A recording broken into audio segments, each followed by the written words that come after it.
сме при рибената чорба от български извор. С нас е Валя. Каквашата саламура е по-различна. Каква е рецептата? Предполагам, че всичката риба, която е в казана, е от български извор. И пастърмата, която е в нашия извор, и речната риба от река Калнив. Не знам дали е по-различна, но е правена с много любов.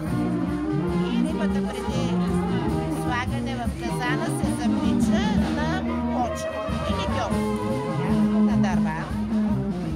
След това доматите, също пресни домати ги изпичаме, смивам ги и слагаме в водата с завряла вода с сол и след като завари слагаме попър, черен пипер и да филмаме. Това е всичко. Сега ще я пробваме да видим. Предполагам, че е много вкусна и изглежда страхотна. Надявам се да ви хареса.